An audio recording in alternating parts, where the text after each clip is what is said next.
নমস্কার বন্ধুরা, আপনারা দেখতেছেন এএস বাংলা চ্যানেল। প্রতিদিনের মতো আজকেও একটি আপডেট নিয়ে আপনাদের কাছে চলে আসলাম। তো বন্ধুরা, আজকের আপডেটটি হলো, আপনারা কিন্তু ইতিমধ্যেই জেনে যাচ্ছেন বা ইউটিউবের মধ্যে কিন্তু গেলেই এই খবরটি পাচ্ছেন যে এবার পিএম কিষাণের 16তম কিস্তির টাকা 6,000 টাকা থেকে বাড়িয়ে 9,000 টাকা করা হবে। তো বন্ধুরা, আজকের ভিডিওতে আমি আপনাদেরকে বিস্তারিতভাবে বলতে চলেছি আপনারা কি 6,000 টাকা পাবেন নাকি 9,000 টাকা পাবেন। তাহলে ভিডিওটি কন্টিনিউ করুন।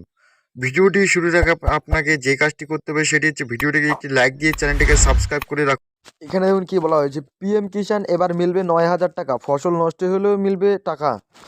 নিচে থেকে বলা হয়েছে বর্তমানে পিএম কিষাণ যোজনায় কৃষকদের অ্যাকাউন্টে 3টি কিস্তিতে বছরে 6,000 টাকা ট্রান্সফার করা হয়। তারপর যদি একটু নিচের দিকে যাই তাহলে দেখুন কি বলা হয়েছে।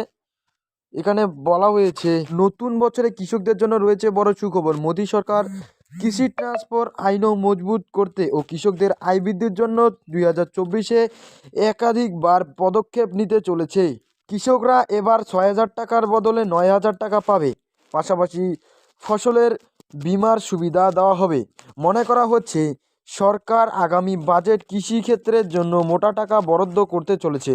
তাহলে আপনারা বুঝতেই পারছেন, আপনারা 6,000 টাকা পেতেন, এবার 9,000 টাকা পেয়ে যাবেন 3 কিস্তির মাধ্যমে। তারপরের পেজে কি বলা হয়েছে দেখুন। তারপরে বলা হয়েছে এ বিষয়ের সঙ্গে যুক্ত দুজন উচ্চ আধিকারিক জানিয়েছেন সরকারি 2024 থেকে 2025-এর বাজেটে কৃষিক্ষেত্রের জন্য প্রায় 2 লক্ষ কোটি টাকা বরাদ্দ করতে পারে। চলতি আর্থিক বছরে 1.45 লক্ষ কোটি টাকার থেকে প্রায় যা 39% বেশি। নিচের দিকে বলা হয়েছে বর্তমানে পিএম কিষাণ যোজনার কৃষকদের অ্যাকাউন্টে 3টি কিস্তিতে বছরে 6,000 টাকা ট্রান্সফার করা হয়। এই ফেব্রুয়ারি মাসে যোজনার 5 বছর হতে চলেছে। আগামী 5 বছরের জন্য কৃষকদের আয় 50% বৃদ্ধি করার জন্য একাধিক পদক্ষেপ নিতে চলেছে সরকার। তাহলে এখানে বুঝতে পারছেন কি বলা হয়েছে, একাধিক পদক্ষেপ নিতে পারে সরকার। এই 5 বছর পূর্ণ হওয়ার তাগিদেই কিন্তু সরকার এই পদক্ষেপটি নিয়েছেন। তারপরে বলা হয়েছে যে কৃষকদের কথা মনে রেখে প্রধানমন্ত্রী ফসল বীমা যোজনাও বেশি কিছু বদল করা হবে। 2016 সালেতে শুরু হওয়া এই যোজনা অত্যন্ত কম প্রিমিয়ামে কৃষকদের ফসলের বীমা দেওয়া হয়। প্রিমিয়ামে মাত্র 1.5 থেকে 5% কৃষকদের দিতে, বাকি প্রিমিয়াম সরকারের তরফে দেওয়া হয়। তাহলে বুঝতে পারছেন এখানে কি বলা হচ্ছে। আমরা নিচের দিকে চলে যাব। নিচের দিকে বলা হয়েছে এবার বাজেটে 30% বেশি টাকা বরাদ্দ করা হতে পারে।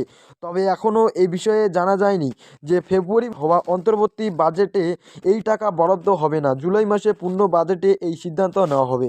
তাহলে বুঝতে পারছেন, এই ছিল আজকের আমাদের ভিডিও। ভালো থাকবেন, সুস্থ থাকবেন, ধন্যবাদ।